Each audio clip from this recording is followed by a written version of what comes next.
জাতীয় সংসদ নির্বাচন যতই ঘনিয়ে আসছে, মেহেরপুরের ভোটারদের মুখে একই কথা শোনা যাচ্ছে, ধানের শীষ। ধানের শীষ কোনো প্রতীক নয়, ধানের শীষ সারা বাংলাদেশের মানুষের আশা আকাঙ্ক্ষার প্রতীক। ধানের শীষ কৃষক থেকে শ্রমিক, ধনী গরিব সবার ধানের শীষ। তাই তো মা ও বোনেরা, ৮,০০০ মাইল দূরে থেকে একটা বক্তব্য বিবিসি বাংলাকে দেয়া সারা বাংলার মানুষের মধ্যে যে প্রভাব বিস্তার করেছে, সেই প্রভাব বিস্তার করাকে নিয়ে জাতীয়তাবাদী সরকারের বিপক্ষে যারা অবস্থান নেয় তারা নড়ে চড়ে বসেছে।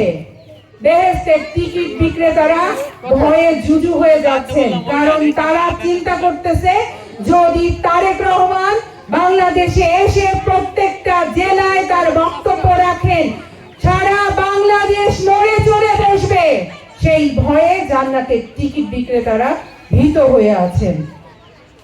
মা ও বোনেরা, সারা বাংলার ধানের শীষ শহীদ জিয়ার ধানের শীষ, সারা বাংলার ধানের শীষ আপসহীন দেশনেত্রী বেগম খালেদা জিয়ার ধানের শীষ, সারা বাংলার ধানের শীষ আগামীর রাষ্ট্রনায়ক তারেক রহমানের ধানের শীষ, মেহেরপুরের ধানের শীষ জননেতা মাসুদ অরুণের ধানের শীষ। প্রিয় মা ও বোনেরা, রাষ্ট্র কাঠামো মেরামতের ৩১ দফায় আমাদের নারীদেরকে নিয়ে একটা দফা দেয়া আছে, ২৪ নাম্বার দফা। সেই ২৪ নাম্বার দফায় বলা আছে নারীর ক্ষমতায়ন এবং আমাদের বাড়ির যে মহিলারা আছে তাদেরকে নিয়ে সুন্দরভাবে দেশ পরিচালনা কেমন করে করব।